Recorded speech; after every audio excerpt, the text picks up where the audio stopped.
Welcome to Racing News After Dark, and we are 3 seconds late. I tried my best, but I couldn't figure out how to remove myself, so we're a tad late. We're going to do the late pick 5 at Del Mar for Friday, the 18th of August. How are you, Nick? I'm doing great. Happy Friday, Del Mar. Saratoga was off the turf today again. Is it ever on the turf at this point? Are they ever going to run a turf race ever again at Saratoga? I don't know. I saw that the record was 50 off the turf races, and I don't know what year, 2018 maybe, and they're already at 47, and we still have, yeah. So, but Del Mar's kind of been. I don't know why I waste my time with Saratoga. I just need to continue on Del Mar. This is true. Saratoga has better horses running. Del Mar has better races to bet on. And I think that's going to continue to be the case because, I mean, until, I don't know, maybe Sunday when they get a hurricane in California. Because, why don't we have tropical storm? First tropical storm of the year and potentially the first landfall if it keeps up its strength since 1939 in California. Wow. Well, I live in Northern California. You live in Northern California. We'll get some rain in July or August, whatever month we happen to be in. And much needed. We'll take it. Yeah, I've lived in California my entire life. I've lived in Northern California all that I can remember. I don't ever remember seeing rain in August, not one time. And apparently I'm going to get rain in August and on Monday or Sunday or something. So it'll also only be like 75 degrees. So I'm going to not also complain because it's been 112, it feels like, every day for the last year. So we got that going for us. All right, let's go and look at this real quick. We got the late pick 5 starts in race 4. Oops, wrong screen. And that's race 3, 4. There we go. Close enough. Me and Dr. Tang both made a pick 5 ticket. Dr. Tang has a doctor's budget, so he can afford to play a doctor's budget. I don't make doctor money unless I only have a $75 ticket. He has a $240 ticket. I know you aren't playing a pick 5 because you are smart. I am a glutton for punishment, so I'll continue to take my punishment of getting beat on these pick 5s. Where did you land in this race for 3 and up, 20K claimers, 5.5 furlongs on the dirt? Yeah, I mean, it came down to like 3 horses for me. I put it in the chat there, but my top pick is the 3. He's going to shorten up in distance, and I'm a little worried going from 6.5 to 5.5. That's a full furlong. But if you look at the running line, he hit the stretch with the lead, and that always makes me feel better with a cutback because it tells me that maybe he was closer in the race and/or he's able to make the move necessary to win a shorter race. I think there's some, it's 5.5 furlongs on the dirt. I would assume there's some speed in here. Just looking at some of the horses running in their running lines. So I kind of like this 3 to kind of sit that perfect trip, hopefully right off the speed and pass everybody in the lane and win. I did like the 8 as well as he's big cutback, class drop. So again, if everything melts down, he might be a horse that, cleans everything up. Yep. The one's my top pick only because I'm a little bit scared of that 8 on that cutback, but I think they've basically said, well, we came back after a 482-day layoff, ran an allowance race, ran poorly at best, and now dropping into that 20K spot, look for a win, hope to get claimed and kind of move on from it. I kind of assume is what they're doing. On the 1, I like the 1 being close up on this and then having a chance of actually closing at 5.5 furlongs. Been running at Los Al. Last out ran a 20K claimer at 6.5 at Santa Anita, but got claimed out of there for 20 and now coming back from May, I guess Derby Day technically, to run here. And Nyquist kind of feels like a spot that maybe fits. And I was hoping to get a price in, 10 to 1 morning line down to 6 to 1. So I kind of liked how that one ended up there. I like the 2 and the 4 and the 5 kind of all in that same, how am I going to not get knocked out in this first leg? But the 2 coming out of those Los Al races ran back July 21st here at 20K level, 6 furlongs and was 10 to 1. Ran 3rd, now coming back in the same spot. Kind of feel like it's a good spot for him. And the 4 basically that same thing, but back on the dirt, I kind of like. So I'm spready. Dr. Tang's on the 2 and the 7. We didn't mention the 7. Santos to Wilson was 4-1 on the morning line, 3-1 currently. Got claimed last out in that same race with the 4 and the 2. Ran 7th, but was even money. So kind of feels like after that layoff, kind of coming back in the spot that makes sense. So pretty logical and getting a pretty good 3-1 price. So I wouldn't complain about that at all. So we'll move on to race 5. We have 10 minutes. So we got 40K claimers, a mile on the turf for Philly and Mares. Where'd you end up here, Nick? I think he's the favorite on the morning line, so I'm probably not fooling anybody. Let me check. I liked the 6 a lot. Felt like the race back on July 27th just feels like it was too long. And if you go back one more at Santa Anita earlier in June, I mean, he ran a really nice race at a way higher level than this. Optional claiming 50, ran a 134 and 2 raw time, got it on Brisnet, got an 89 speed figure, kind of was in the back of the pack, made a big move. And, now we're going to be racing against less, dropping.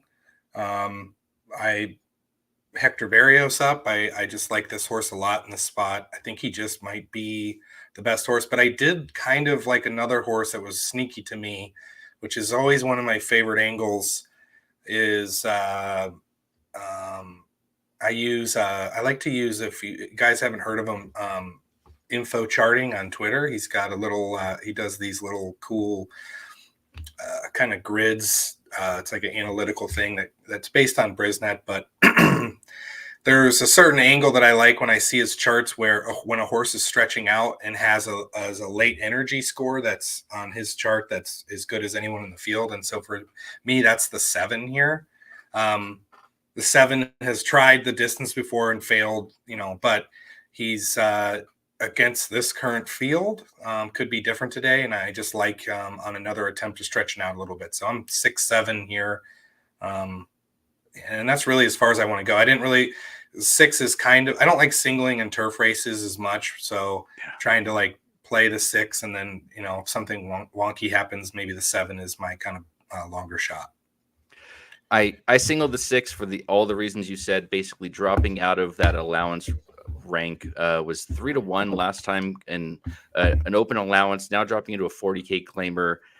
Little Red Feather is, they win quite a bit, and with Mullins as the jockey, Barrios riding, I kind of feel like this is the spot that they want to win more than they care about this particular horse keeping her. So I kind of felt like this was the spot. She's already won 157,000 for them.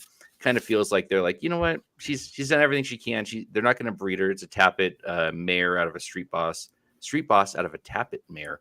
Kind of feels like they're okay losing her for 40 and kind of moving on. So I'm with you, but I singled there to kind of go wide in these next couple. Moving on to race 6, we got the 16K claimers going 6 furlongs on the dirt. 3 and older. One of these races that you can make a case for a bunch of them. Not the lowest level at Del Mar, but a low level at Del Mar. It drew a field of 11. We got a couple of scratches of the 7 and a program of the 10, so down to 9, if I can do my math correctly. Where did you land here with this group?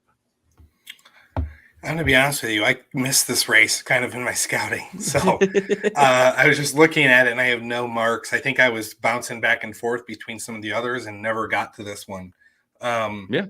Looking at the info chart though, the 11 and the 6 come up as A+ and A's on this chart. So if I was doing quick scouting, I'd probably lean that direction.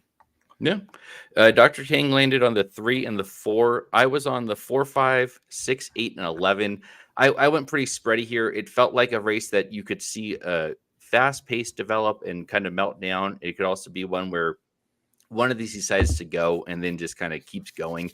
The 6 furlongs is playing dirt sprints have been playing pretty forwardly placed, favoring. So I wanted one on the top, and then the one that I liked that was coming off of it. Let me go double check my optics plot because optics has been my godsend for this meet. I thought the 6 was probably my favorite, but also I thought it was going to be on the lead. And so if it weren't the 6, it kind of felt like there could be the meltdown. And I kind of landed on the 8 and the 4 for the collapse. So me and Doc are both on the 4. Doo-wop Dawn coming in from Gulfstream, coming off the synthetic to the dirt, felt a little stretchy, but at 6-1, I kind of liked it. And now that Doc's on it, I'm good with that. So 4, 5, 6, 8, and 11 for me. We got 5 minutes, so we got 2 races left. Plenty of time to cover the stakes race, and I forget it's a weird name: CTT and TOC stakes. Fillies and Mirror 3 and up, going a mile and 3/8 on the turf. I know you have a stronger opinion in here than most, and unfortunately, or maybe fortunately for you, against me and most of us. So, where'd you land here in the 7th? I didn't know if you wanted to change the sheet that you have showing too. By the way, it's stuck on different race. But yeah, in the meantime, I'm doing that part too. In the meantime, I'll talk about my strong opinion in this turf stakes race, going a mile and 3/8. I landed on the 4, Dan Blacker and Joe Bravo, Queen of the Temple. It's probably no secret to anybody that's ever seen me in the comments or on this that I absolutely love dynoformers going long on the turf. This horse is out of Temple City, which is out of dynoformer. 2 back at a mile and a half at Santa Anita back in April. According to Brisnet, has a really big race that if he runs back to that, or she runs back to that, will win this race. This horse is the complete definition of seconditis. 50% of its races, it's taken second. However, that just means that we're real close to winning. So today could be the day. And I do like the consistency of the horse. I mean, that's one thing too. It's when you're trying to figure out maybe a single or a horse that you're wanting to bet on. I don't believe, are we thinking the 4 is going to be the favorite? Probably not, right? The 6. Yeah, I would land on the 6 as a favorite since she won last out and now coming second back. I feel like Nage Blanche will probably be your favorite, but I think Queen of the Temple is going to be your pretty distinct second choice. Yeah, and I'm going against the 6 is like the opposite. It's the definition of a horse that loves to win, right? So, and I think that I don't know. I think today we're going to set a good trip. We're going to be tactical in this longer distance race, and I kind of like what we got going on here. So I'm going to put. I kind of talk. I've done this before, but I'm going to try to come up with some bets today. Turn $50 into $500, and my hopes is that I can get to the point where we put a big win bet on this 4 and accomplish our goal. So that's what we're going to try to do. Yeah, I mean, Queen of the Temple was 9-5 last out at Santa Anita in a 5-horse field. You had a 9-horse field, scratched down to 7. I think you're going to get 2-1 would be kind of the number that I would kind of expect there. Maybe a little shorter. Maybe you go back to that 9-5, but has been bet pretty well the last couple of times. Has ran really well. So she's one that I'm definitely using. I'm also using the 6. I singled in the second leg and in the last leg here. So I kind of wanted to make sure that I got through these other ones. So not the greatest of structure in terms of fading favorites, but with the way that I was playing it with 2 singles, I kind of felt like I'm not going to let a 5-2 beat me that I thought had a pretty good chance of winning. And between the 4 and the 6, I think you got 80% of the race covered. So I kind of wanted to make sure that they were there. I was also on the 5. She just kind of fits in this weird way of ran an allowance race going a mile and an 1/8 and was not good, but was bet down to 3-1. Drayden Van Dyke takes over. I kind of have this hope that she's going to come and do what she did at Gulfstream and at Tampa back in March and May, where she was bet heavily. Ended up running second, but running second is just as close to first as first. I tried. I did my best to make the case, but I included her because I thought she had a legitimate chance of winning. Her time form numbers were pretty good. And the other one that I really liked was the 1. felt like she could go gate to wire. And these mile and 3/8, you figure you're going to get what Mike and Magic call stumble bunnies. None of them have gone this distance. I should take that back. They've gone a mile and a half on a couple of them, but none of these seem to want to go a mile and 3/8. They seem to want to go a little bit shorter. So I was kind of hoping maybe I catch the one that gets in the front and it just doesn't get caught going late. So I went 1, 4, 5, 6, and 9. Pretty spready for me. My stronger opinion would be I'm with you on the 4 and the 1. The 5 was more of a flyer type that I liked, and then the 6 and 9 felt like they both kind of fit. The 9 would be the one I thought could come closing late after a pretty long layoff, coming out of grade 3s last year. Allowance, on July 13th at Saratoga, now shipping out here for a stakes race, a listed stakes race at that. Kind of felt like she had a chance of stepping forward, and 6-1 felt like when I wanted to include. So moving on to the last race here, we got, I think that race may have already gone off for the race 4. Furlongs in the dirt. Did you have a strong opinion here? No, okay.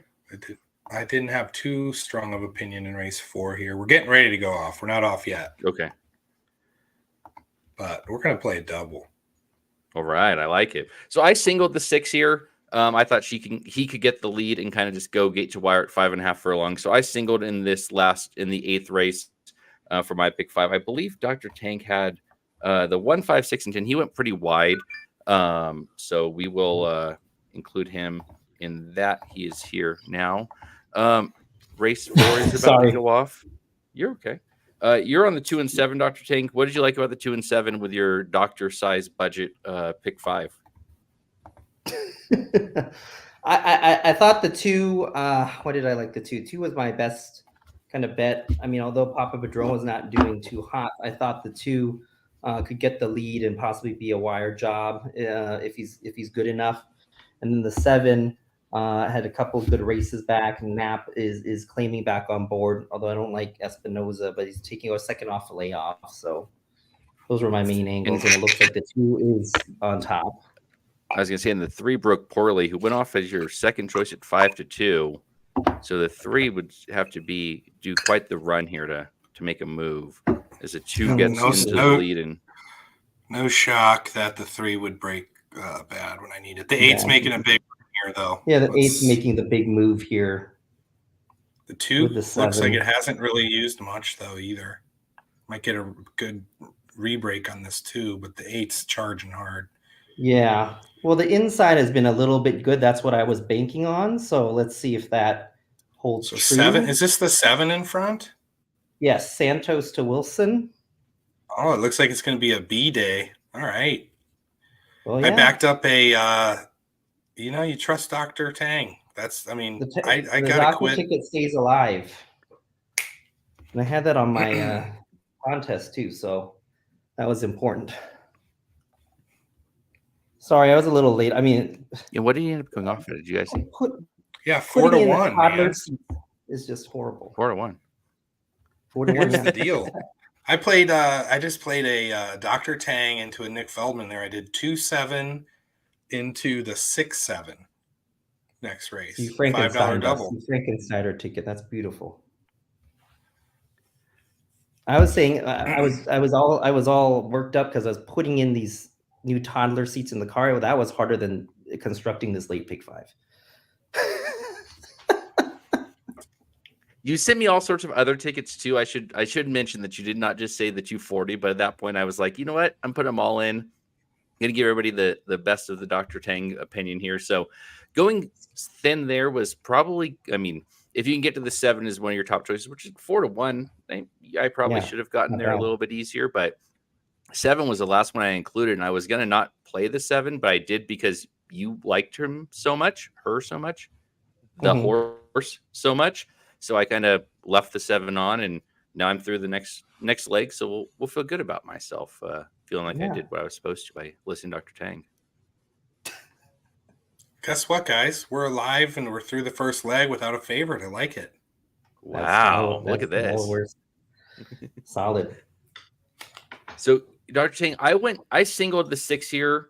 You went very deep here.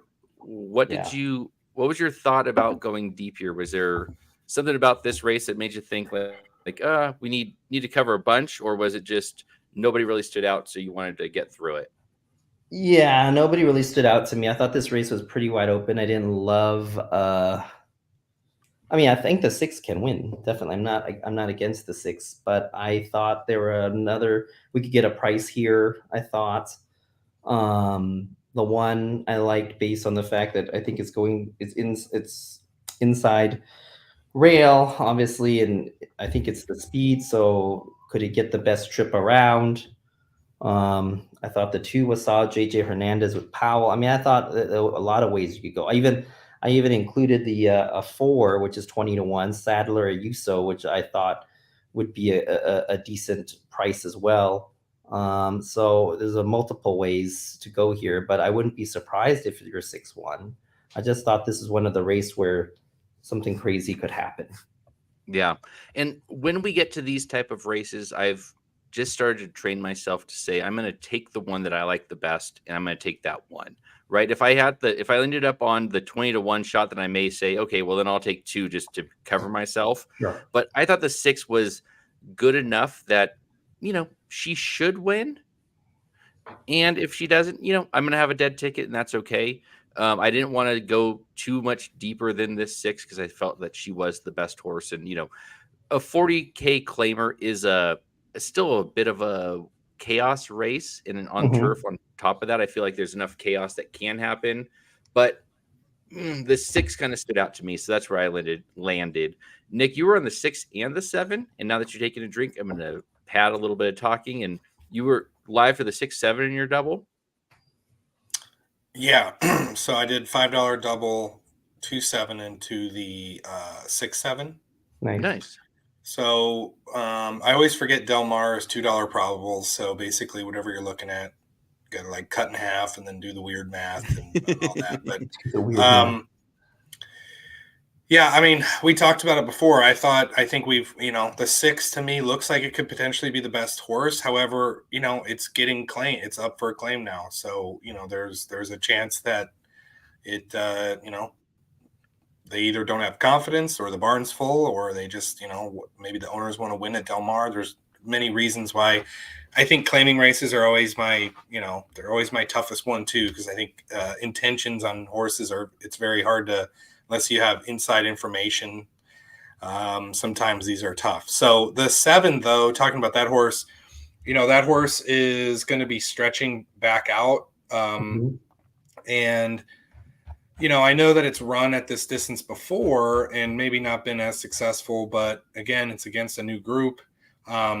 It's according to Brisnet, it's a running style is a P8, which means that it likes to press.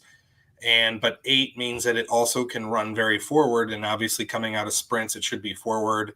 I love that kind of running style. You don't see P8 very often, to be honest with you. And the way that works in Brisnet is what they're saying is P is its preferred running style, and then 8 is how forward and fast it runs. And the bigger that number is, the more above average it'll run pace wise. Yeah. And honestly, if you can sit off horses but still be forward, and that's your preferred, that's always an advantage in my opinion. So it has good consistent speed figures against this field. So I mean, it's going to be a good price, I'm sure. Yeah. Yeah. My thing against this one was that it was running in stakes races last year. January ran in a stakes race, then dropped down to that Calbred allowance race, and now as a 6-year-old mare has moved into a 40K claiming. So just kept moving it down and down and down, and not actually seeming to improve. It feels like maybe its best racing days are behind the 7. So while I'm with you that I think she could win, and if she wins, it's not going to be this huge shock, she didn't feel like she had that real moving forward. Whereas the 6, to me, as a 4-year-old, been raced pretty well. 4 races so far as a 4-year-old, been pretty improving time form figures. Moved into allowance last time, but then moving back down to a claiming. So going from a open allowance to a 40K claimer and cutting back in distance felt like they actually may just want to get rid of this horse. So I landed there mainly because of that. I completely see this idea of going wide here, and I would do it if I didn't already have a $75 ticket that included a whole bunch of spreading. So I would have to cut back other places, and I feel more confident with this one than later on in this sequence. So I hope you hit your 6 hits, Nick, so that you can hit something and not paying nearly as well as we'll have. So we started with 50. I spent 20, so I still got 30 left. And honestly, if we get to that race, I'll probably just win bet. But hopefully, got some money in the tank. My goal was 500, 10x. So my thought was if that horse is 3-1, maybe 150 to win, hopefully on Queen of Temple, and then get your money back to that 500. So I got a 3x this 50. I'm going to do some math here to see what I'm alive. Actually, you know what? I can check. Here's the great thing about the phone. It gives me the actual payouts. So I'm in Nevada, and Nevada is the greatest state in the history of all of states. Thank you, the other 49, except for horse racing, because I can't play on the app. Oh, yeah, you can't put it on. What I have found is that if I just go to their website, they allow me to play on the website.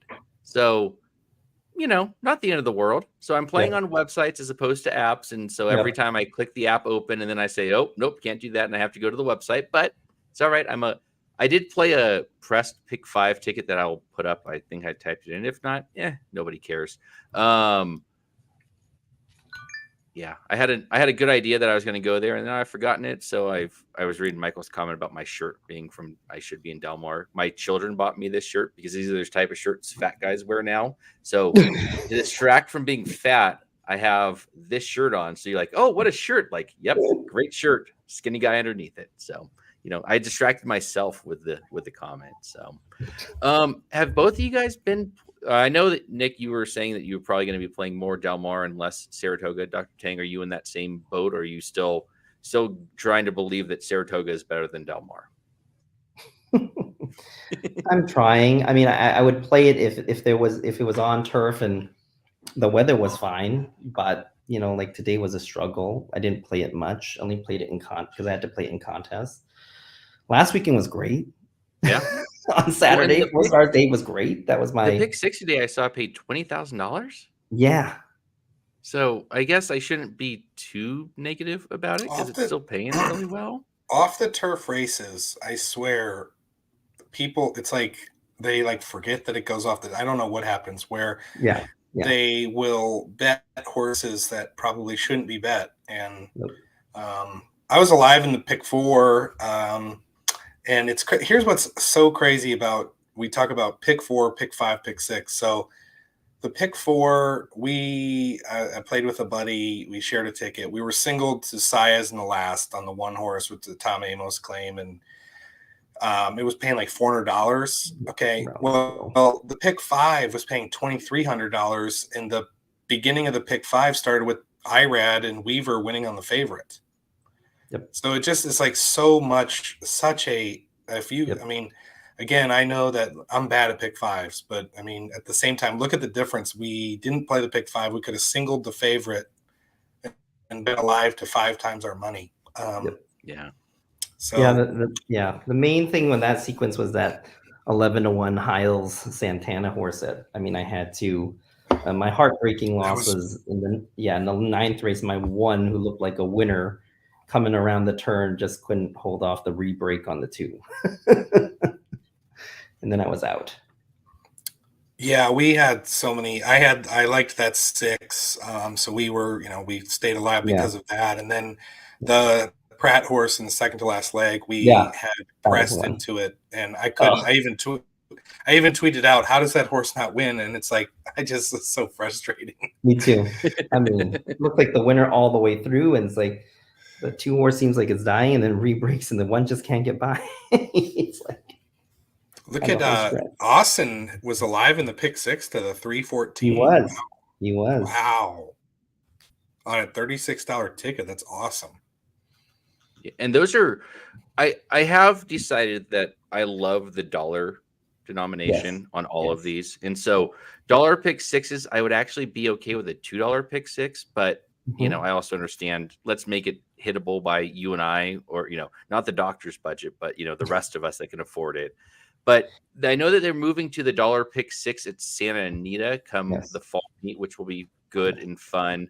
The fewer jackpot bets, the better. I think everybody can agree with that. So there haven't been a lot of carryovers. I think there was just the one last, or I guess this week, somebody hit it for, I think they scooped it too, right? Yeah. It ended up in $611,000. Yeah. We saw the ticket on Twitter. Somebody, I think it was a $1,600 50 ticket, and then it paid $611, but after taxes was $432 or something like that. Yeah. Still not a bad ROI on a $1,650. And so that was interesting to me because it was a guy that, I don't know, he quits Twitter every 30 minutes, maybe 45 minutes. He'll stay around on Twitter, but it wasn't even his ticket. It was somebody else's ticket that he posted. And if you can afford a $1,600 ticket, good, you should play them, but you need to hit something like that pretty frequently. Otherwise it becomes, you know, very hard to maintain. And if you have a budget that you can play and I understand it's a pick six carryover, so you're expecting to try and hit something huge, and they did, so good for them. If you're not playing, you know, if you're playing a $400 ticket like that on a day-to-day basis, it feels like a better idea, and that's probably what they probably do. But I know we've talked about this quite a few times. But Nick, you're not a horizontal player so much, but with something like that, do you try to get involved with a pick six carryover that should at least give you some pretty positive expectation in return? Well, I'm gonna give a little plug here to the show and to the top brass. Okay, the only pick six I've ever hit was when I bought Somich's Somobombs. Okay, and I remember I was in Costco.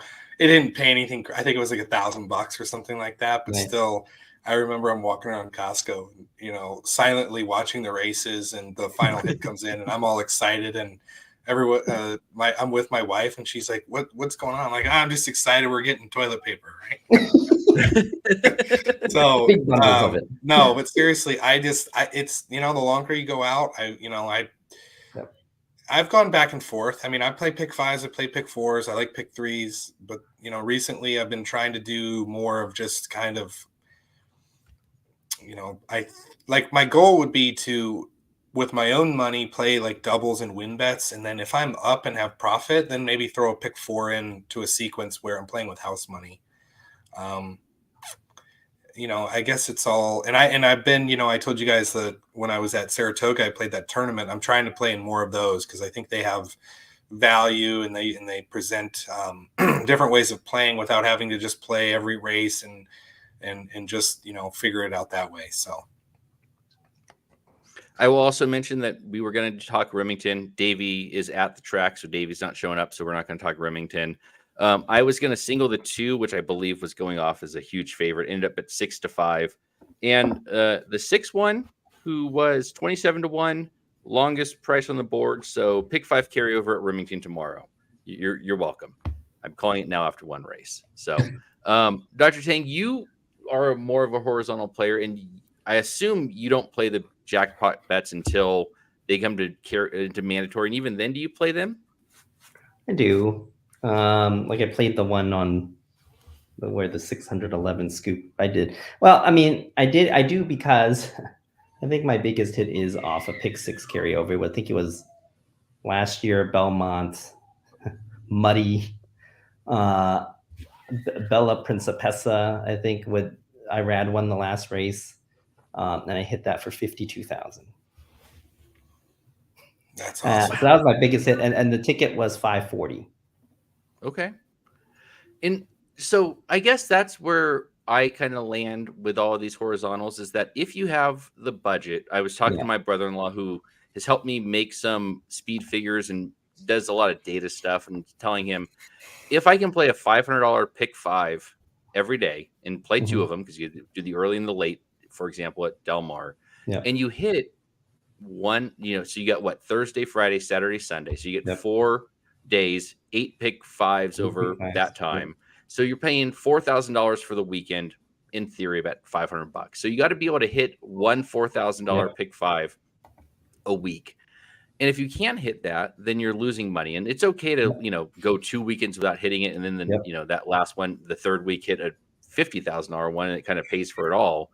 Yeah. But I don't have the $4,000 a week budget to play a pick five like that. And if I did, I would probably still miss enough to not be worth playing. And so I think pick fives are fun. I think you get those big scores. Like I think Michael is saying he hit a huge one, $18,000 one. Nice. And for a $240 ticket, again, if you play 2 of them a day, you're getting to $400 a day. And, Wednesday through Sunday at Saratoga becomes a bit of a stretch of your budget. So I don't know. I like the idea. I like the idea of hitting them. I like the idea of playing them. I don't have the budget to actually do it. Nick, is that why you don't play them? Or have you just said, screw it, I like my pick threes that pay 70 to 1, and I'll take my $5 pick 3 and hit that for $70? Well, I mean, it's kind of like, talking to a lot of different people in horse racing. Obviously, there's multiple ways to skin the cat here, but you kind of have to go to your strengths, your budget, things like that. I don't have the budget to, here's the thing with the pick five too is, I mean, in my opinion, I think there's a certain, I'm not saying you don't play defensively, but I do think you have to play for chaos. You do, and you have to cover bets, and sometimes that gets pricey, right? And you're trying to, get to somewhere that people aren't, and I think it can be frustrating. I think the thing is that whatever you decide you do, you just have to figure out and play disciplined. And that's like the hardest part for all of us, right? So if you were able to just play pick five, you're playing 2 pick fives a day, you're playing the early and the late, and you're saying, if I get out, I'm out. I'm not going to play any other bet. Right. I think you can do that, right? Because then you're managing your bankroll. But the problem is if I put in $175, $180 pick five and I get out leg one, like it's not a fun day, right? So now if you can play, the other thing I would suggest, if you can play with friends, right? So $180 and split it to 90 each or 60 each, and you guys do it that way, that's probably the best way to do things. The hard part on that is then who controls the opinions and how do you get the ticket for everyone to agree? Because that was one thing that I've run into with my buddy is where, I mean, it's very hard sometimes when you both have a strong opinion in the same race, and that will double your ticket size, right? And so, how do you figure that out? And it's been frustrating on days where he'll go 3 for 4 in the pick 4. I'll go 3 for 4 in the pick 4. We would have hit it if we'd have played it together, but then, so I just think it's kind of a learning experience. I also was one, I'll say this too, shout out to Somich again. 2021 January, Sam Houston, he gave out a free grid. Yep. And I played that grid and added one horse in one of the legs, and I hit for a $20,000 pick five. Yep. So that was a good one. That was my best ever. But what that did is that was the worst thing that probably happened to me, because then it's like, oh yeah, pick fives are easy. You got a taste. Yeah. And that just is not true, right? So, the thing is you just got to kind of figure out who you are and try to, as much as possible. I think the big thing that everyone talks about is just make sure you're just not playing horses you don't like, right? Yep. Don't be afraid to get beat by horses. Yeah, I mean, that's the part that I have. The one, I'm not good enough at picking winners that I want to sit here. Like I tried to play pick fives, and it was like, okay, I'm going to play these ones, and I play a $100 pick five, and if I add one horse here or one horse there, then I get a $4,000 payoff, which is, I'm not going to poo-poo a $4,000 payoff, but I got to play a $200 ticket how many times to get there, and I just feel like that's the spot that you're probably not, unless you got the budget to do it, which, I probably could if I really wanted to, but I don't. I like to fire away at win bets, and I like my exactas, and I like to play Los Alamitos, right? It's like I like the action, and so if I like the action, I should not be playing pick fives. If I have a strong opinion in pick five, play the strong opinion. But I think that's where the contests come into play. And I I always feel a little weird playing contests because you get something like Dr. Tang where like you win the contest, but you don't win the pick five. And so if you get it, like do you fire back with a covered pick five to play that same thing, or do you just play the contest, Dr. Tang? Do both. Like last week, I hit the late pick five and did well in the contest. So usually my contest plays kind of mirror my pick five. So, I completely agree with you guys in terms of ways to play the pick five. So kind of like in the same boat with Somich, where if I think it's chalky, I either not play it or I'm going to do to like a $10 press ticket. So that if it still hits for 50 cents for $50, then or $500 or whatnot, you still get your huge payout or whatever. But so that's what I kind of do. So I mean, you can play both ways, and if you get a $50 ticket, okay, lose that $50 ticket, okay, fine. But it's kind of all based on your handicapping. If you think that in your mind that this thing's going to pay possibly 4, 6, 8,000, then that's when I go for the larger ticket type of thing. So it's all again based on handicapping as well. So that's what it's based on. Again, there's not, and sometimes if I don't like it, and I construct a ticket and I'm like, this is ridiculous, this is too much of a race spread, then I'll just pass the whole thing. Yeah. Well, so the ticket I played in real life, I included the 5 in that last race, which was $150. Mm-hmm. And I don't want to sit here and, have anybody even consider playing a ticket that I'm giving out, because that's just, I shouldn't play those tickets, but at least they're my opinion. So I'm not going to tell somebody to play a $150 ticket. One of the reasons I said, well, we'll put Doc's 240 ticket up there is that if it hits, which, it's through one leg, but it covers a lot of horses and it's made to actually make a big score. So if it scores at $12,000, well, then you've just paid this one, however many times you can play. You can basically play every pick five for the rest of Del Mar's meet and still be profitable. So I find these sort of conversations interesting. You have to then throw in your takeouts, which do matter. Like in the late pick five at Del Mar, it's 25, 24 and 0.3 something percent. So it's a pretty hefty takeout. And you figure you get a lot of that computer money that covers a lot of these. And so I've thought about, and I'm not going to make the big case for it because we've got 3 minutes to this next race, but playing the pick six, where the jackpot pick six, where the computers have to play a 40-cent ticket because they can't play the single ticket because the tracks want to actually get those to carry over. Those are actually paying better than they should because they get so much money put into them by those computers who are, trying to get that money back when the mandatory days come back. So I don't know. I'm not playing a pick six. I'm going to play win bets. I'm going to continue to tell myself, just play win bets. $10 win bets, 8 races, you're going to be good. Here's a great example. Today at Saratoga, late pick 5. I know that it paid good, but you look at the first 3 races. We had Irad Weaver on, I know it's off the turf, but it was maximum mischief. It's been a very good first time starter. Okay, in the second leg, that 6-1. If you look at its last race, it blew the doors off everything. I know it was a 3-horse field. And then a very logical horse won the third leg, the 2, which ended up not being the favorite. But if you played $100 pick 3, $25, and you went 3 with 4 horses with 1, or whatever you want to kind of do, it paid for $1, paid 168 to 1. So, you would have hit for 4,200 if you paid $25 ticket, and that outpaid the pick 5.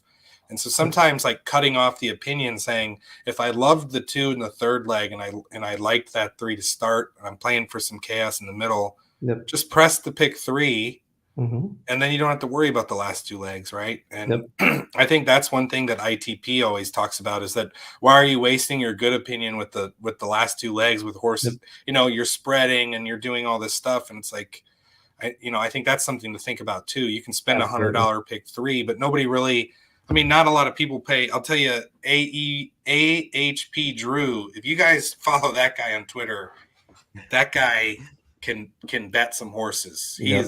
is a very good player. So Yep, there's no defensive uses with him. He'll play Yeah. his opinion, $500 pick 3, 1,000 or whatnot, and he'll hit them, which is that's the Yep. way to do it. Don't be defensive if you're playing horizontals. Yeah. And if you take that same strategy, but with a $75 budget instead of a $500 budget, you can play it for 50 cents or for $1, and they end up paying 70 to 1 or something in that nature, right? So I know Jared. And I forgot. Aaron was on here talking about the hits and misses for the Rockets, and he hit the pick 3 in the first through third, second through fourth, and missed the pick 5, but still paid for itself because the pick 3s were paying 50 and 60, 70 to 1. Yep. And so if you're playing those, you almost feel like you play a thin pick 5, and if you hit it, great. But then you kind of come back with a pick 3 that covers the same ideas. And if you can hit them for a decent price, and 50, 60 to 1 is great, especially at a 50 cent base, play them for $1 and go 2 by 2 by 1. You know, it's a cheap ticket that can pay. And if you have an opinion like in this one, where I have a single in the second leg and a single in the last leg, it makes it hard. But if I, had that single in the third leg, I can almost go single by all by single, and then kind of fill out a real ticket there. So it looks like they're getting into the gate here for this 5th race. Me and Dr. Tang I'm single to the 6. Nick, you're on the 6 and the 7 for your double, and Dr. Tang basically spread pretty far out. Chaos. So yes. Well, and I guess our 6 is my 6 is 7 to 5, and Nick, your 7 is 21 to 1, which is a pretty that 7 pretty is nice a complete overlay. I'm putting a win bet on this right now.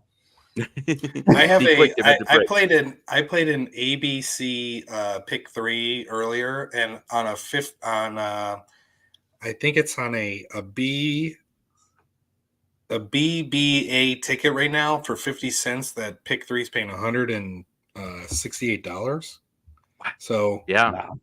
158. So if the 7 wins, I hit also on a 50 cent pick 3 ABC ticket for 158. So now he's in dead last, which I don't think that should be where he is. So we'll see. But the one in the lead, as I thought it would be. See if you can. Where's the 6? So I hate running. The second to last. So. Of course. Although I heard Somich saying that you don't want to be on the lead at Del Mar right No, now. it's been a closing type of thing on the turf a little bit, but it seems Del Mar's track profile seems to change daily for some reason. It's like it's with the tides. Yes, we're about to talk about the tides. So 46 and change. So a pretty quick half mile for a mile race on the turf. Yes. Yeah, this 6 one's is the 6 is either gonna get caught in traffic or he's gonna win here. The 7 is coming and has a nice path, like to the outside. He's got lots of horses. 7 is coming. Question is, did he need to make up too much ground? But he's got all the way outside. If he's good enough, then the 1 is still kind of. Here's the 6 cutting through. Here's the 7. Come on, 7. Open up. Come on, 7. Get up, 7. Woo! Come on, nice he's coming. Come on. Go. Let's go. I had that in my contest. I think I'm in first at NHC right now. Let's go. Let's go. Everybody, we gave this out. It's great. Let's go. We're alive. We're alive in the pick 5. In my doctor ticket. Let's go. Okay, this is the episode that's going to shoot us to the top. Yeah.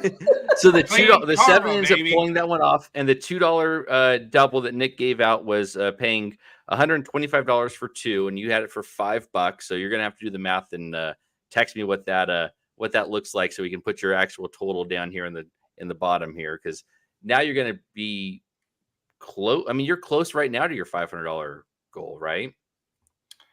Well, I did bet. Let's see. I probably wasted $20 because I bet another double. I bet 6 into 2 horses the next race, but at this point I don't really care about that because that's why I hit. So whatever I have from the double, that's what we have. So we're going to take that money, and honestly, we're just going to win bet that 4, and that's going to be our Yep. goal. So I might hold back. Actually, you know what? I might hold back 50. That way it's like playing blackjack where you keep your original bet in your pocket, and then at the end of the day you walk away. So or we'll get creative. So that was awesome. That was I being in last, I did not expect that trip, but here we are closing at Del Mar. It's great. Well, and you had the 6 and the 7 both running 7 in the last, 6 second to last, and then it goes 7-6 to win the race. So definitely a collapsing pace. It looks like that was kind of what you would expect from this race. Well, I don't know. Did you expect a collapsing pace? Is that why you like the 7, or was there some other reason that you thought the 7, other than Dr. Tang saying, 7 may be good? No. I mean, the 7 was, like I said, for me, that was the 6 I thought was the best horse. The 6 does close. We saw that. The 7 was a stretch out angle to me, which was more of like a horse that I thought he'd be more forward. I didn't expect him to be on the lead. Yeah. But, again, shout out to Jeff Bessa with his info charting. You guys can find him on Twitter and subscribe to that. It's a pretty cool thing. But this horse looked good on paper. So, you kind of figure against a different crowd what can happen. It's crazy to me because the morning line guy kind of got this horse obviously right. I mean, the public went off at 26-1. I almost we got caught up, but knowing he was that high, I should have definitely been betting a win bet there. You and me both, after both of you guys were saying how much you liked it, ended up paying $54.60 for a $2 win bet. So it went 7-6-4. The exacta paid $91.50 for a buck. So 91-1 on your second choice over your first choice. And here's Nick. I'm so on 7-6 comes in. I don't even have an exacta, guys. I mean, I'm just like, this is a definition of what not to do. Yeah. I hit it's like a 50 cent.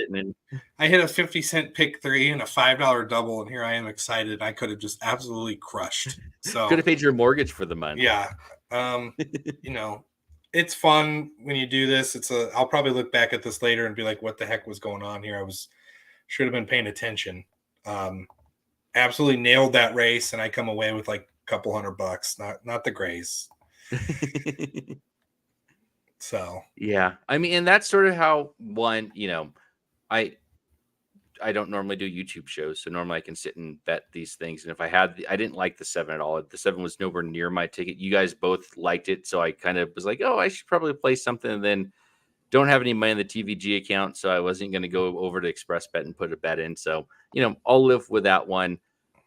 But $54 or I guess 27-1. Yeah, so $54.60 on a $2 win bet is a nice score, and $125.60 for a $2 double. So what did that end up with your $5 double from the previous race? Okay, so my $5 double paid $314. So okay. So you'd bet 20 into that race, and so you're up to 314. What's your total? I bet 20 in the next race, so I have 10 left over from my original 50 plus 314. Or wait, sorry. So I have 314. Wait, I can't do this right. 50 minus 40 is 10 plus 314. So I have 324. Okay. 324 total bankroll at this point. And the goal is the goal is 500. So $125 from here. I'm not going to bring up a contest that was played at Naira last weekend because somebody on this stream, ended up third, which you can't complain about until you realize that the person that's on the stream was in first and bet 600 to win on the horse and ended up winning. And two others bet over the top of that. So, Nick, I'm gonna come back to you to get to $500, which would be 10 times your money. And let's just say that you're the only one alive, or you're in first in the contest. Do you play to make them come catch you, or do you say I'm going to play a bunch of money here because you don't want to get beat by people in 35th and 38th place, for example, as a rough example? Well, I think in some ways, we started with 50, we want to turn to 10x, right? So I think hitting a 26 to 1 like that, that now the more I talk about it, it's like, God dang, I had the exact, I should have had the win. Like, this is just I snuck in that. I told you, I snuck in that win bit, right? I know. Like so 10 seconds before. I'm just gonna have fun because we finally have a show. We're giving out some big winners, and that's great. And we're alive in a pick 5. We're alive in whatever else you want to talk about. So I think what I'm going to do is I'm going to reset expectations at this point and realize, we hit something that that's above what we wanted. So I'm not going to just throw out all this profit to go after it, but I still have enough money where I can make a pretty aggressive win bet on this 4 that I like coming up. So I'd probably look at it like, I don't know. I'd probably split it down the middle. I'll probably put 150 to win on this 4. And if I lose, I made 3x money. And if I hit, I well exceed my goal. So that's my goal right now. So I'm going to pause myself here in a second, but I'm going to throw it to you, Dr. Tang, and then you guys kind of carry this for a couple of minutes. With your biggest opinion being in this next race, do you look at a double? Do you look at a win bet? I know it's not your biggest opinion, but Nick's biggest opinion. If you're playing a contest here, what's your strategy moving forward here with, in theory, the 4 and then in the 8th race? What race are we in? Actually, we're in the 6th. So in the 7th race. Yeah. What's your play here?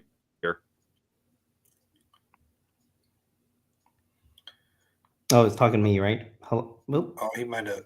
Nick went out. Well, to answer the question, actually, looking at how good the doubles are paying there, I might throw a couple dollars at a double just to try to be alive to the 4 that way. Yep. We're in position to connect on our opinions. So yep. I did like the 6 a lot and the 11 a lot in this spot. Dr. Tang, did you have a strong opinion this race? I think I'm only 2 deep in this race. I'm on the 3 and the 4. Okay, interesting. So I'm gonna definitely have to play those then, into my opinion. Yeah. So, I mean, the question was, if I was in first place and this was the last race, I would play a win bet, because I think that's, I've been taught by some good handicap. I mean, the win bet, you need to hit 1 horse to win. You don't have to have 2 events happen. You just need 1 event to happen, which is what I did last week, but we can talk about that later. So, I mean, if it's the last race, then yes, if you're confident about a horse here, you like the 4, you said? I forgot what you said you liked. No, actually, so this would be like, pretend this is the second to last race. Second to last race. Yeah. Got it. So and second to last race. Strong opinion in the last race. Yes. Okay. So yeah, then yes, I would play a double into the last, because you got that going, and you still leave a little bit in your bankroll that you can still push something on the win, depending on where you're at here, if that makes sense. Yeah, so I think I'll probably do, since you like 3 and 4, I like the 6 and the 11. That's kind of spready. I'll have to look, though. I think this race is like wide open, so I think the double, and I don't have the favorite the next leg, so I think the doubles are paying pretty good, where I can maybe spread a little bit more. I'll probably do like an ABC type double. Sure. Where I'll play stronger ones for more money and some less ones for less money. And then if we're alive, then that becomes interesting what you do in the last leg, right? So we can actually visit that when if we get there. Yep. Talk about how you handled that last weekend. So sure, absolutely. So what do you like about 3 and 4 here? Let's get your thoughts on that. Sure. So the 4, okay, yeah. So the 4 is a ship and win horse from Gulfstream. Rohan Crichton is a pretty solid trainer there. It won its last race at 5.5 on synthetic, after he claimed him off Elizabeth Dobles. So I think he's right after the claim, he had a great race. So I think he still got one in him. Shipping in here with confidence, Crichton. Also, if you looked at the replay on his last race when he won, he had a great gallop and he actually ran into some trouble midway and still won solidly. So that's what I liked about the 4-horse. In terms of the 3-horse, it's my little longer shot horse. Now it's getting bet down 5-1, but it was 10-1 morning line. This horse ran basically 3 or 4 weeks ago. Had a decent race, ran into some trouble. He's got some.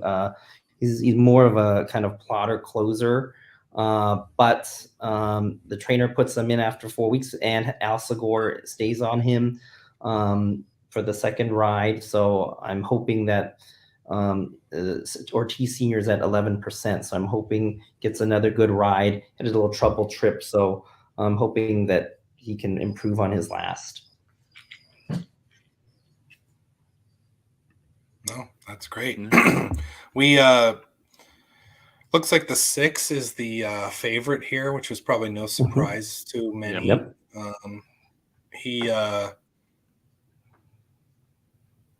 So are these all Cowbreds? Is this all? No, they're not. Nope.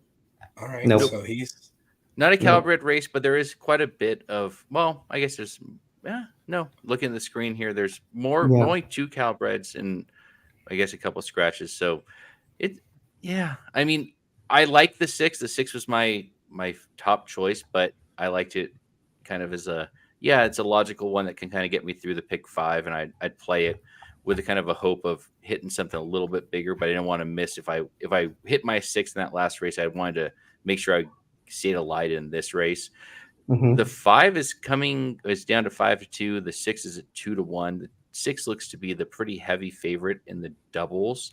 What are the probables into your 4, Nick? Did you have? I heard you say 3, 4, 5, 6. Is that where you're kind of?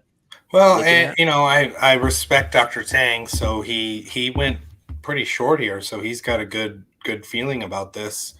I did notice the 8 is the 8. The 8's not scratched, right? Yeah. Nope. No, he's still in. So the up 8, to 10-1. I love Dr. Tang's talked about this trainer before, Mohol. Yeah. This horse coming off Deodora won a starter allowance at Ellis with a really big, or didn't win, but ran a good race. And then kind of last time out, just had a bad step slow, brushed inside, almost like one of those like throwout races. First after the claim, Mohol's 24%. So that's a good percentage for claiming. And this horse has got some back races and things like that. So the 8's a little interesting to me. Yeah. Definitely an interesting race here. So Nick, who are you on? I landed on the 6 and the 5 as my kind of top choices. I had the 4, 8, and 11 underneath. The 11 was the one that I thought, being a 7-year-old gelding coming out of Los Al, and actually ran a stakes race at Los Al last out and ran second at 8-1, felt like maybe he can just get to the front and not stop. I was hoping for a forwardly placed favoring track, which I think we're continuing to get. It was 4-1 on the morning line and 10-1 currently. Let me double check. Where is it in the probables? Is it going to come down, or am I going to actually get a decent price on this 11? Looks pretty good. $473 on a double, $2 double, paying 200 and something to 1. So I can make a case for that 11 kind of just going.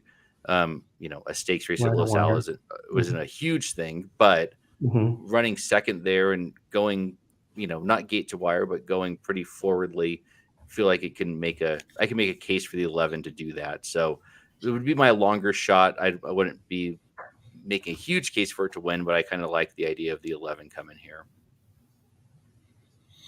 I know we're talking about every horse. The 5 is definitely taking money. Yeah. Looks like it's it's got some good races in it. Checking doubles. 6 is the favorite. 5 is the second favorite. Pick 3. Anything special here? Ooh, the 5 is hammered in the pick 3. So that tells you anything. He's the favorite. Interesting. Well, and as Michael says here, the smart money is on the pick 3 money.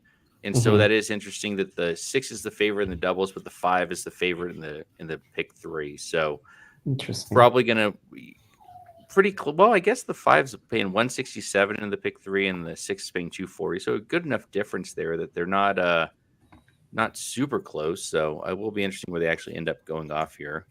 Here's what I've decided to do. I'm going to get aggressive here. I want to play the 4 and the 5 into the 4 next race. So I'm going to take one of Dr. Tang's picks. I'm going to take the sneaky money on the 5, and I'm going to play it into the horse that I like next race. Nice. So we're going to get, let's see, 4-4 is paying 40 to 1, and 5-4 is paying 22.5 to 1. So wow. The 5 is by the way, so like if you let's look at like, so the 5, wow, the 6-6. Okay, so the 6-6 is hammered in the doubles. Like in this probable going in the next race, 6-6 is paying like 6.5 to 1.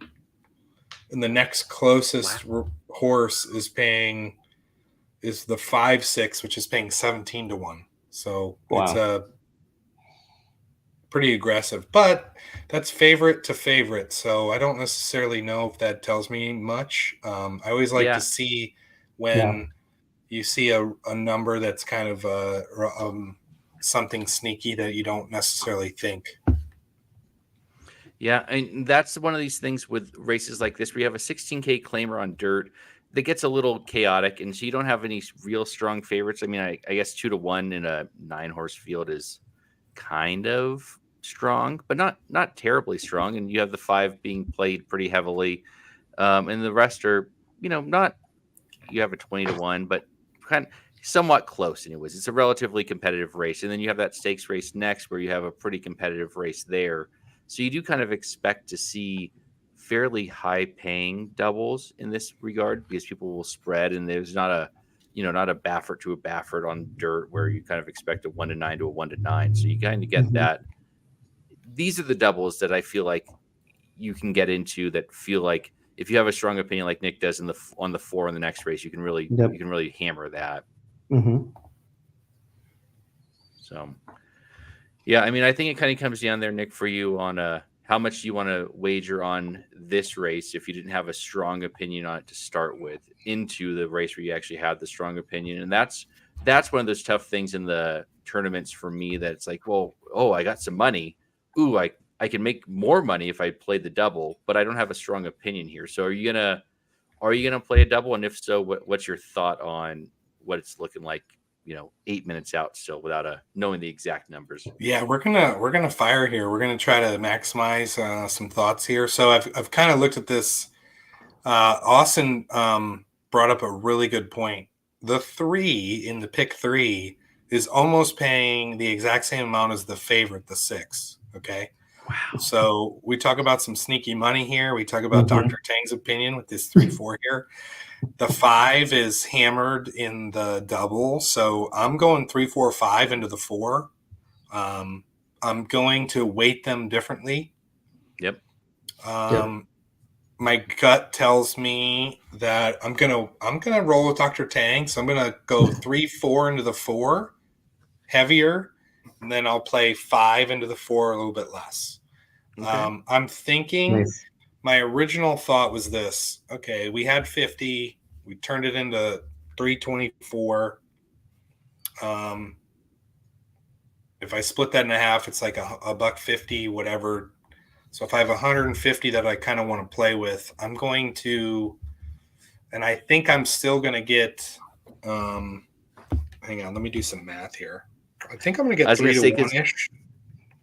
I mean, the doubles into the 4 are pretty big. So Yeah. if you drop the 6, who's your favorite, at least in this double to the 4, and 6 to the 4 is paying only $24 for 2, so 12 to 1. But 12 to 1 into the horse that you like the most is, not bad when you just take a step back and say, I'm at 12 to 1 on the horse I like the most with a favorite.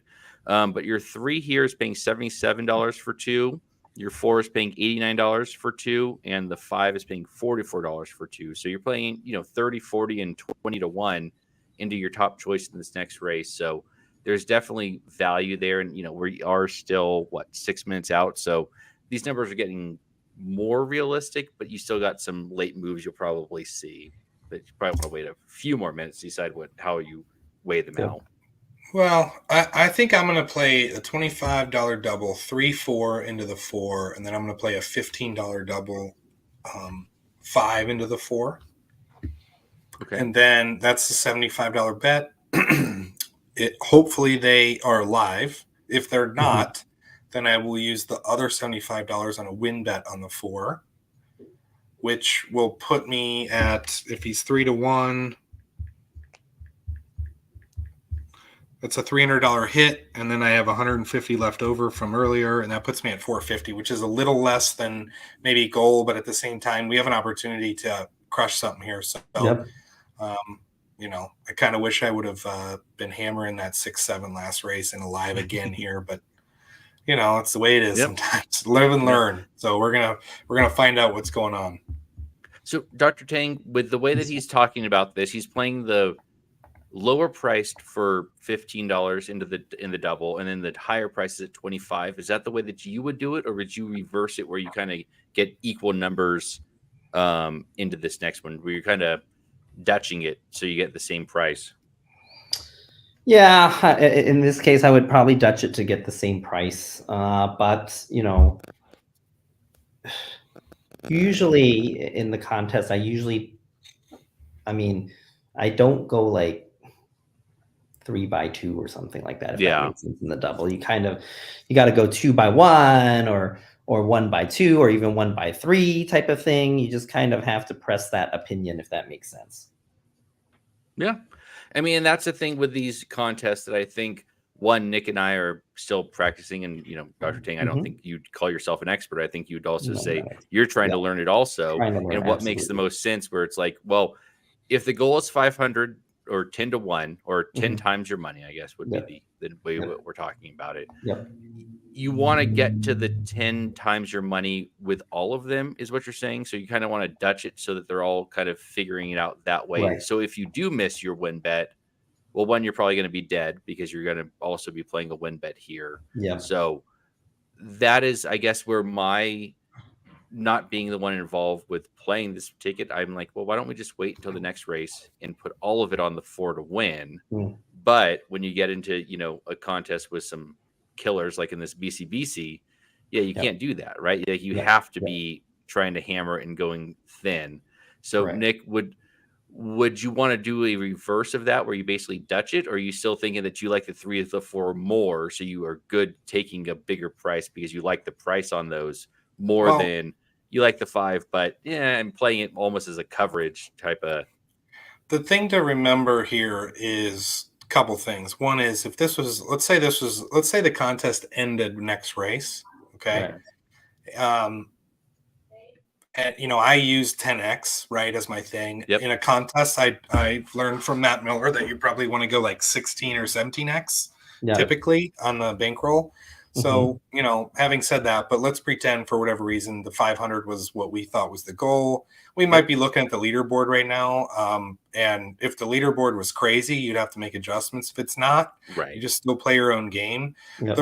I don't necessarily. So the Dutch thing for me is, well, one, I'm going off other people's opinion in this race. So if I had a stronger opinion, I want to put my money. I don't want to say this the wrong way.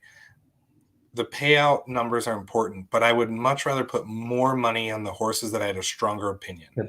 Yep. Doc played a $240 pick 5, and he's only 2 deep here. Pretty strong opinions, I think, based on some of the money we're seeing on the 3 that tells me that there's some strong opinions out there, some sneaky money.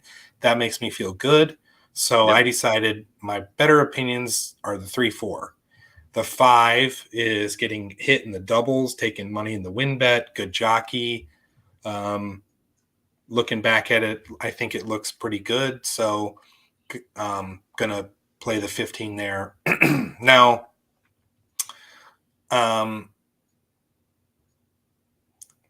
the other thing is if I was playing in a real contest, I Yep. wouldn't just be betting 75 in the last race. So I would still Right. have Yeah. 150 plus 75 to bet on that horse, and I might be going all in, or I might be doing something different here. One of the things that you got to learn is like if you decide 500 is your goal, play to your goal. Don't get too I mean, I know we're kind of adjusting expectations here, but at the end of the day, I'm playing the double, and if these 3 horses don't win, I still have 75 to win, and I still get pretty damn close to my goal.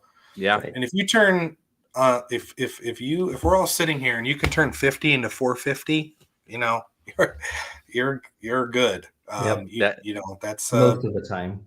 Yeah. yeah. And even if it's not like, Yeah. and like you say, like we're playing a pretend contest where you're playing against nobody, and we're not even talking about that last race, which is Right. chaos at best because it's nonsense. But your strongest opinion is in the next race, and so you kind of want to build a ticket around your strongest opinion. And Yep. so if you have a decent opinion here, which you do, you have 3 of the 9, and they're all paying well because you don't have the favorite in the next. If you're right here, you want to be alive to a whole bunch of things as they break from the gate. And I don't know who's in the last, but I hope it's not the 4. The 4 is last.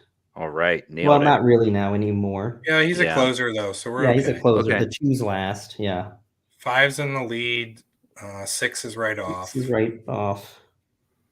3's 3 trying to is go coming up up the the rail. rail. He looks like he's just full of horse. Yeah, that was the sneaky. And he got shut off there a little bit. He got so. shut off though. Ooh. Ooh, and Had the the 5 ended up at 4-1 here on the He had win the same pool. bad There's trip a last 6 time. and The 7 to 3 5. horse too. The 6 is coming now. The 4 is plotting. Unfortunately. They're going pretty quick though. Is They're that going the 11 on the 22. outside here? Yep. Yep. Ooh. 22.69 in the quarter, 45.93 in the half. So not blazing as they kind of make a wall along the Yep. front there. There's As this the, little 11 that's getting up here. The 8's It's gonna coming. hurt. Yep, the 11. 11 ends up running away God, with it. I Wow. said that horse. Oil can, yeah. Yep. So that's At my 14, overlay at 14-1, by the way. well, and Wow. that was the one that I would That was not the make one. a huge case for, but coming Los out of a Al. stakes race at Los Al, Yep. The Nice call. longer distances going that way get a little bit tricky with those ones, and I always get a little hesitant to say, yeah, that's what I want. Is previously trained by Milton Pineda, who Yeah. I love desperately because he runs at Los Al all the time, but he doesn't run at Del Mar. But it's been running pretty well at that level, and like you say, I think a 14-1 is too big of a price. Yeah. Especially coming off a 4-1 morning line. That just makes it seem like it had no chance whatsoever, which, I didn't think it had a huge chance, but 14-1, I should have at least had a penny on it. You would imagine if I were halfway decent. Yeah, that's info charting had this horse as an A+ top of the sheet. So probably screwed that up. Should have had it. But that's the way it is. So yeah, It is weird. That's horse racing. we're still up. Yep. We're hit our goal. So we're gonna do I decided to do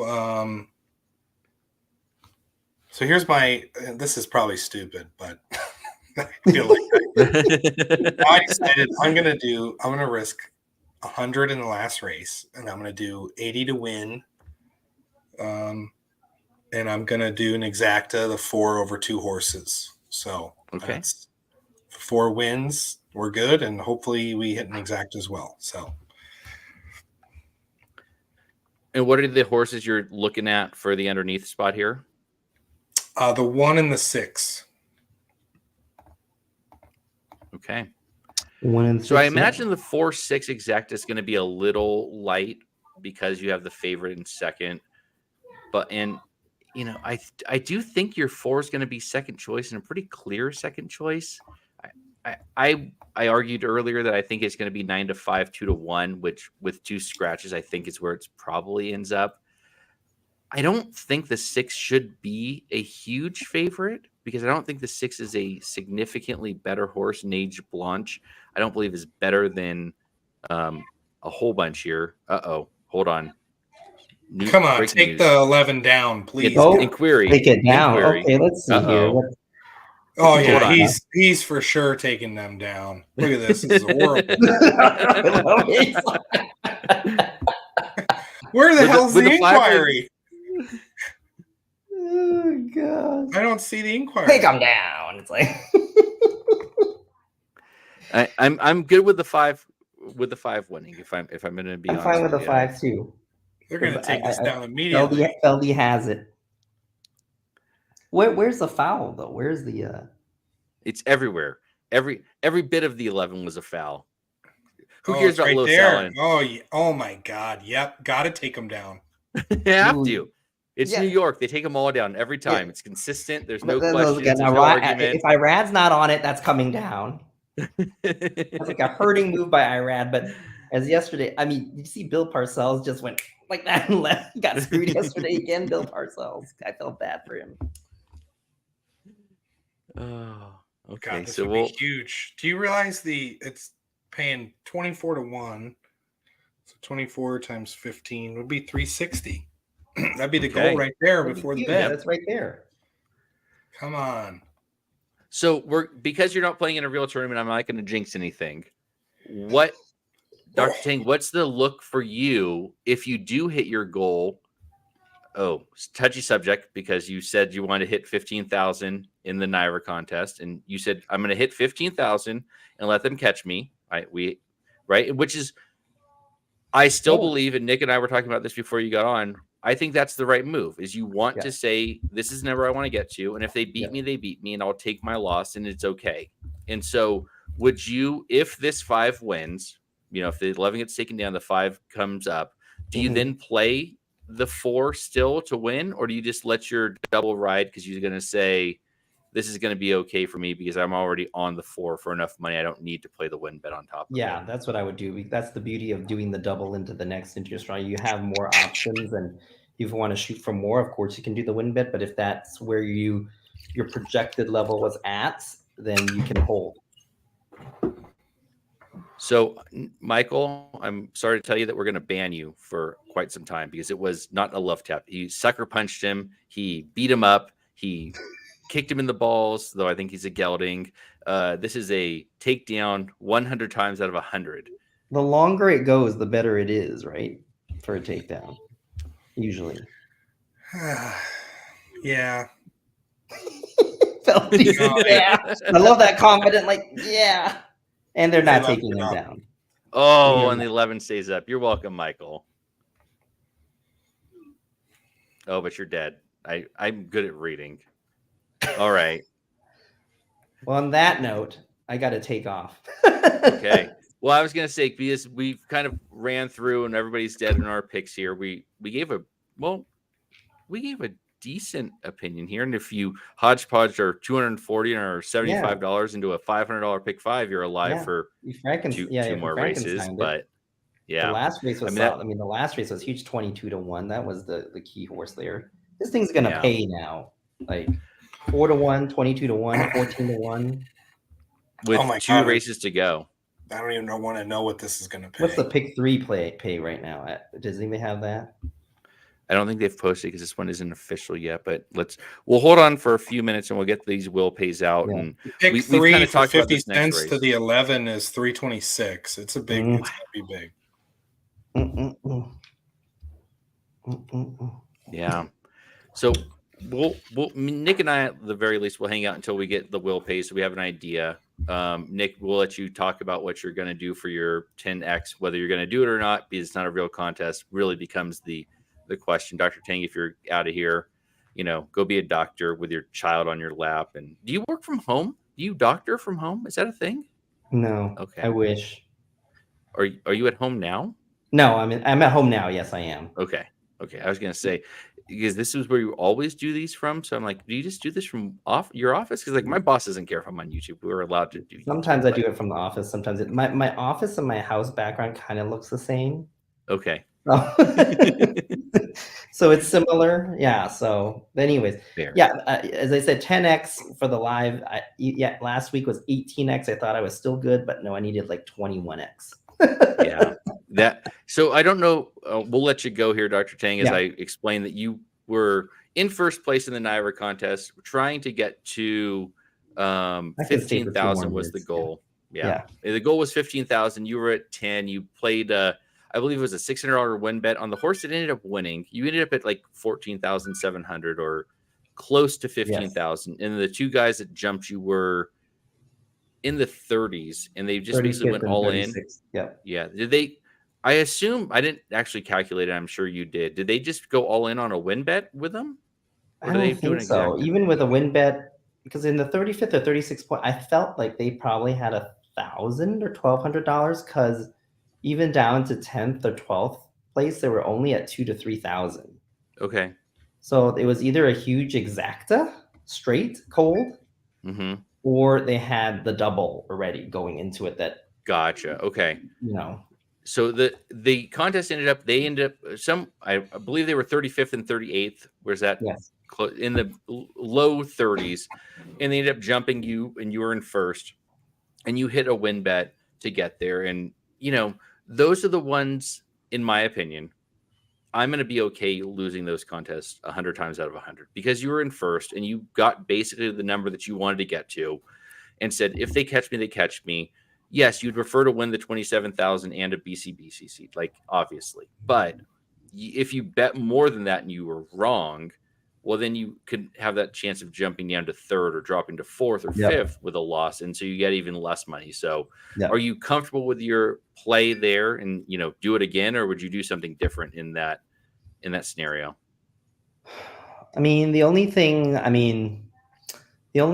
I could see was to cushion up a bigger lead, but who would know? I mean, I went all in anyways on the race before with $1,210 on a 7-1, which I thought was my best play of the day. So I couldn't ask for anything more there.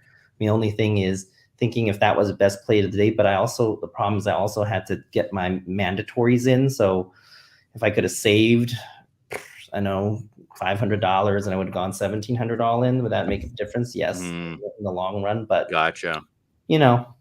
It is what it is. Yeah.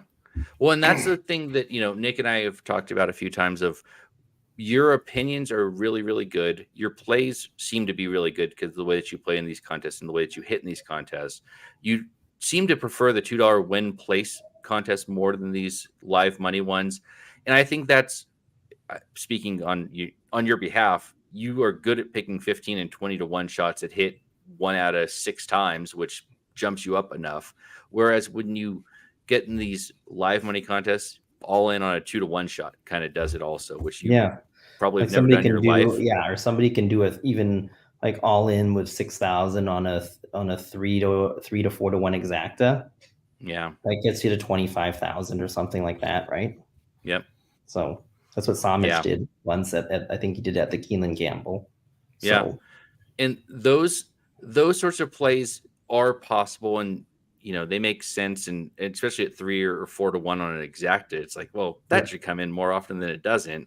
So you feel kind of okay playing those ones, but in something like that, where you kind of covered yourself and didn't push far enough in, I don't know. I always feel like you've pushed enough in that you were also protecting yourself from getting jumped by betting too much and losing. So, I'm sure if we went back and analyzed it, I'm sure we can say, oh, you should have bet $675 to win instead of 600 to win, right? And I'm sure there's a number that makes sense, but it was the number that probably would have needed to win if I did that would have been 1,300, but if I lost that, would have gone down to 4th probably. So right, and so you managed it right as far as you can tell. It's just you hit and you lost, and that's the painful part. Frustrating. So yeah. So I'm gonna throw it over to you, Nick. We got the pick. I gotta go, but thanks, guys. All right. Thanks, Doc. See you, Dr. Tang. Talk to you guys soon. Good luck. Yep, we'll see you. So we got these in the pick 3. Nope, in the double, it looks like the 9's going to be nope, 6 is the favorite, 9's a second choice, and your 4 is the third choice. Pick 3, are we kind of landing the same way? No, the 6 is the favorite in the pick 3, and the 9. Okay, so 6 and 9 are going to be your favorites. Nice. And your 4 is going to kind of end up being your third choice. So where are you at with money here, Nick? And what's your thought before we hop out of here? All right. So we started with 50, and we were at 324 going into a previous race. Then we risked 75. So we're down to 249. My thought here is I'm going to go. Let me look at some payouts. But my thought is, I don't know. Should I just bet 100 to win on it, make it simple? Probably. Well, I mean, if you want, we can figure out the probables, what's going to actually end up, what we figure the double's going to tell us what the probable is. I have a fun spreadsheet. If you want me to pull it up real quick, we can look at what. I mean, I do. Part of me just thinks like, I guess let's see. If 20 times 2.5 is what? So I'm only risking what, $50 more. But an exacta pays 4-1 would pay 250, and 4-6 would pay another 100. So I mean, to me, it seems kind of like it'd be worth it. Yeah. I think I'm just going to keep what I've got. So I've got 80 to win right now. We're at 5-2. Probably going to stay around 5-2 or 3-1 once the other money comes in. And 8 times 3 is 240 plus 80 backs, 320. And I've got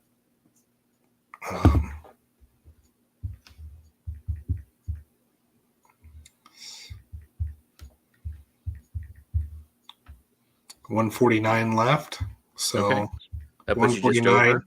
Yeah. 149 plus 300 some at minimum. Yeah. Puts me at 450-ish or whatever. Okay. So that's pretty close to the goal with some shots. I do think, I know we were not paying attention. I do think I missed when you first asked me, and I didn't even scout that race that we talked about. Yeah. I said the 6 and the 11 based on the chart. Didn't even bet them. Of course, the 11 comes in at a price. I didn't bet anything from the other side of the 6-7. I didn't bet the exact. One thing I've learned here is a lot of money left on the table here today. Yeah, and I would hope that when you're in the BCBC this year, you're not on here with me trying to talk while trying to bet, while trying to do other things. So there is some aspect of, you got to pay attention to what you're betting. And if you have an opinion, like I didn't have a strong opinion on the 11, but I should be playing something with the 11 in a pick 3. I played a pick 3 that excluded the 11, though it was my third choice here. And somehow I had the 4 in that last race, which I was like, yeah, kind of, sort of, but it's a price. And I didn't even put the 11 in. So doing a YouTube show, while not difficult, does also take a little bit of time away from looking at what your bets are. So there is some bit of that. And one thing I will say too, I kind of got to back up too. I think about it. The 7, the 6 was my really top choice. The 7 was a second choice. It was probably an A-B situation. The other thing is one thing that I've learned is that setting the goal for yourself and hitting that goal is much more important than chasing. Okay, I can look back and say, oh, what shoulda, woulda, coulda. So I think I'm being a little hard on myself because I set a goal and I'm trying to achieve that and I'm near it. So, I could chase 11 to 1s and 12 to 1s all day long and play the shoulda, woulda, coulda game. But under normal circumstances, you're more often going to stick to your plan. It's continuing to chase bets that you didn't plan for that usually gets you in trouble. Okay, we're going to play a double here. We're going to play a double here.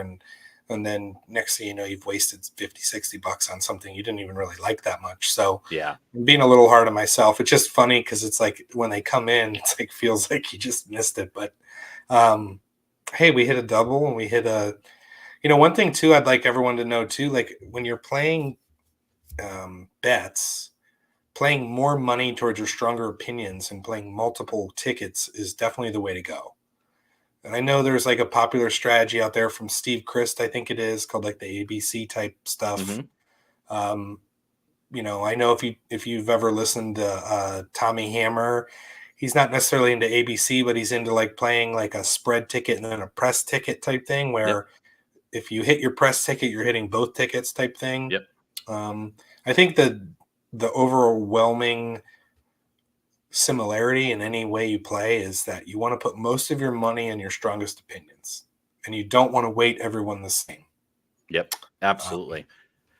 If you listen to Chris Larmy's podcast, it's you want to hit the green, right? You're going to take a golf analogy. You hit the green, which is a wider idea. Then you're going to hit the pin, and then you're going to hit the hole. And so you want to kind of narrow it in where you have a single idea here. But if you're close, you're still in a good spot, right? So if you miss entirely, you move on to the next race. But if you're with that race that you hit the double in, that Dr. Tang also had the 7 in 2 races ago. And then in this last one where we kind of had that idea of we should have been able to hit it. If we build a ticket in a way that makes sense, we should have been alive in this pick 5. Now, could we have afforded to do it and gotten wide enough? Yeah, maybe not, right? Like I just took it down, but I had the 11 in my ticket, but I didn't have the 7 in that second leg. And there's a way that I can get there if I, play a $400 ticket. And like we talked about, yeah, you can get there and we can do it. And, we still have 2 legs to go. So God only knows if we're actually going to hit this and if this gets chaos beyond this and we get a pick 5 carryover or something crazy. But I think the way that you played it was right. And I think if you were focusing more on it, like, all right, we're going to hit something a little bit better and probably don't play quite so big on that last race where you had no real opinion in. So I like this idea. I like the way we did it. So. And I mean, honestly, if we're all combining picks, I mean, you could argue we would have talked some things out. I was pretty strong 6-7 in that leg. I wasn't going much deeper. Yep. I'd argue in a pick 5, I'd have played them both as A's. Dr. Tang in the first leg was only 2-7. He would have played those as A's. I think we all sort of agreed the third leg was a spread leg. So I think we would have had 11 as at least a B. So if you're playing an ABC ticket, you're on an AAB. Yep. Which means that you potentially still have an AA and a BA and an AB left, depending on how deep you go.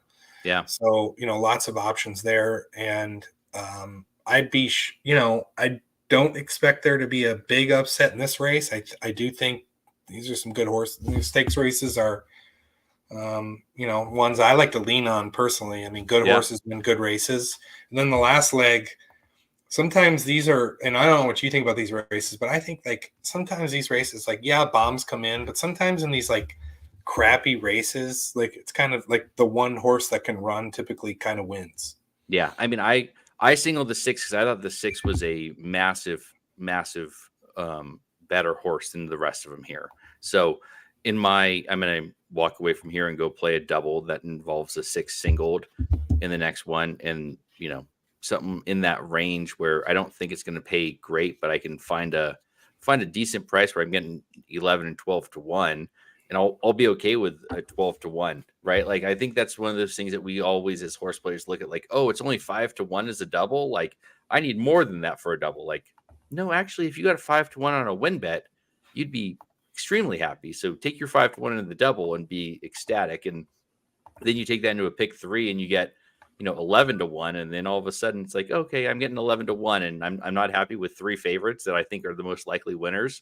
So I think there is some part of that where you just kind of got to take half a step back and say, yeah, there's a legitimate way here that I get paid 7, 8, 10 to 1 on 5 to 2, 3 to 1, 4 to 1 type of thing. So, and I think that we're showing that now with that pick 3 that's paying what, $100 or something for a pick 3. God, the pick 5 is going to be so big. Sorry, the pick 3 at minimum is paying 400, so 800 to 1 on for the pick 50 3. cents to the favorite right now. Right? Yeah, so that tells me that, I mean, if the favorite, pretty much you got to think. Well, actually, you'd assume the 6th and last race is probably heavily relied upon. Yep. So if the 6th loses the last race, no matter what, it's going to blow up. Yep. If in this race, I can see there being a little bit of a spread. I mean, there might be some singles to the 6, but I would assume that people probably went 2-3 deep here. Yep. And actually, who was the most singled horse? Did it win? Let's see.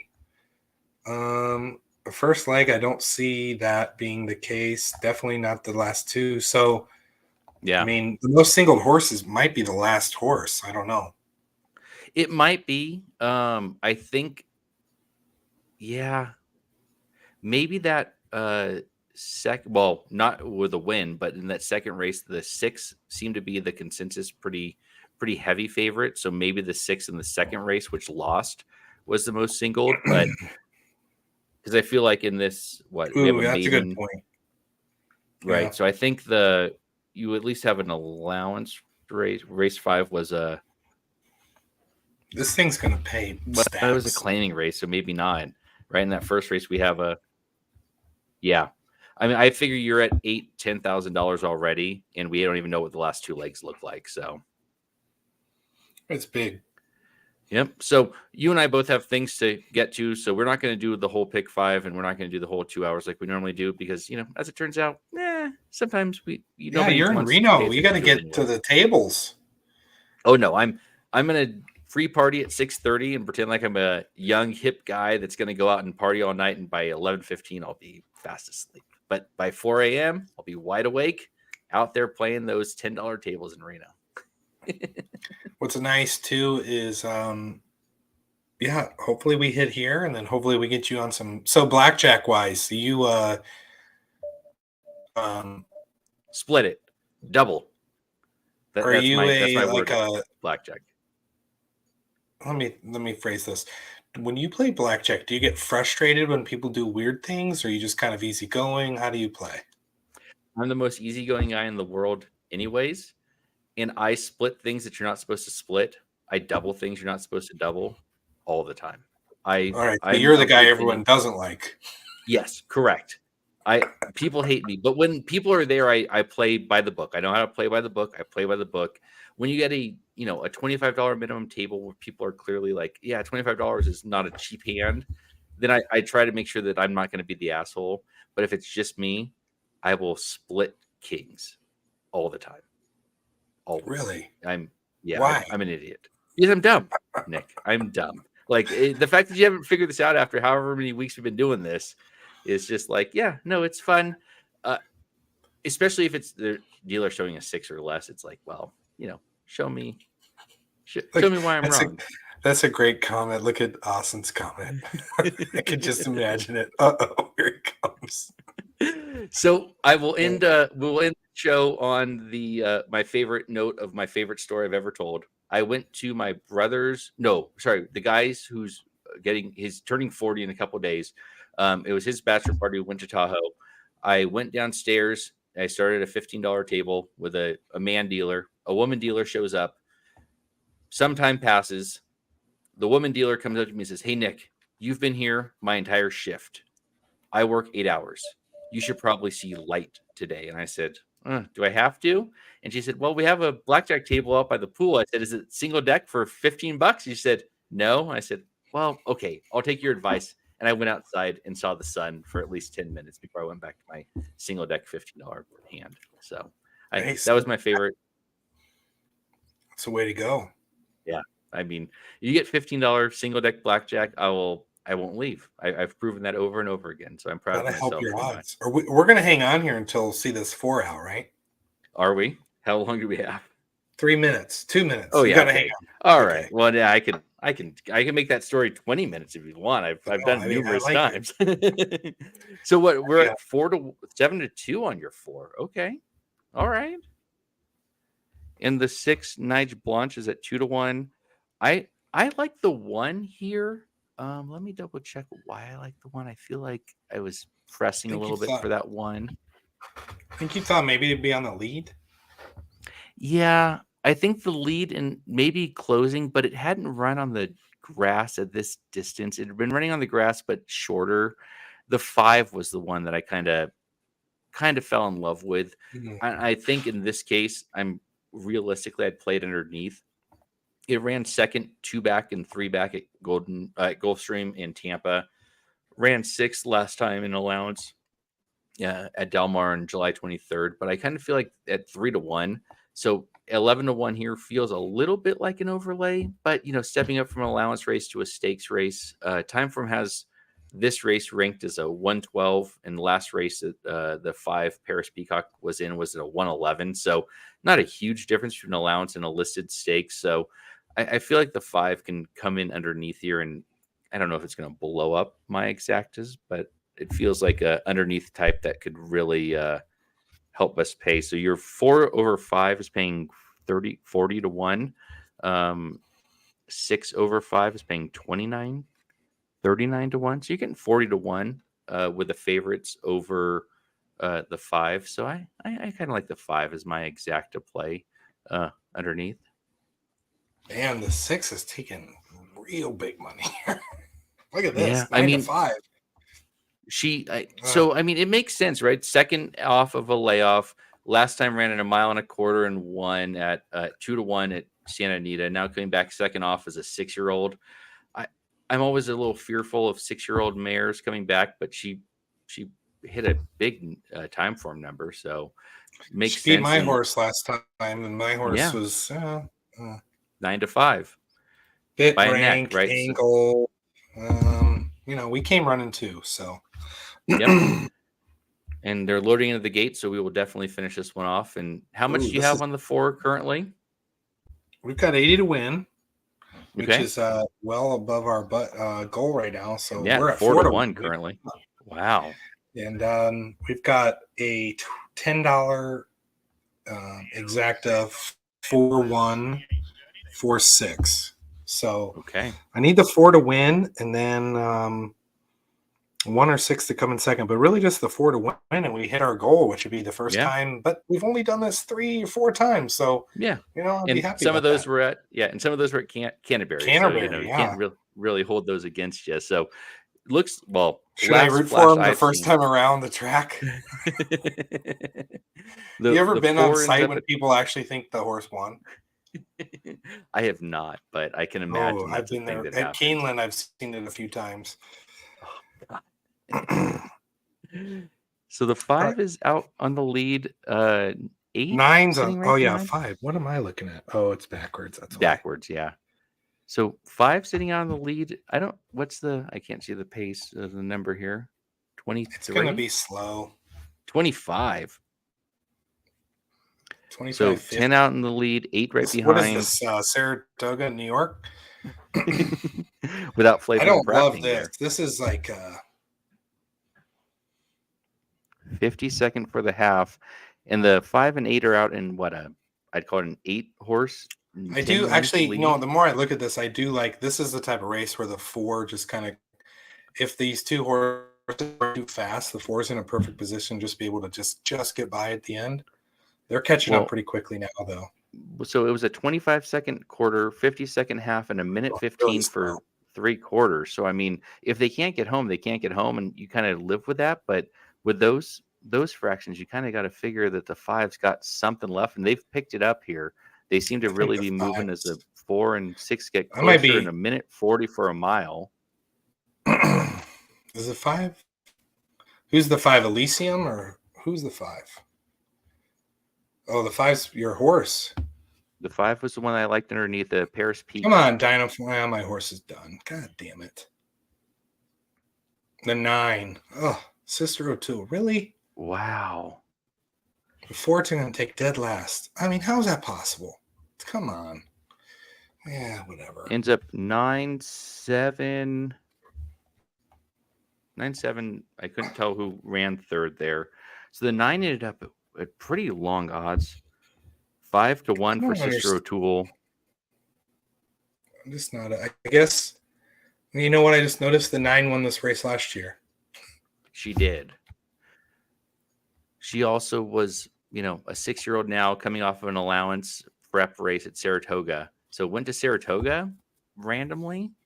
I guess not randomly. She's been running at Keeneland and Delaware and Gulfstream before that. So ran an allowance race at 8 to 1 at Saratoga, ran 5th, and then shipped out over here with Graham Motion.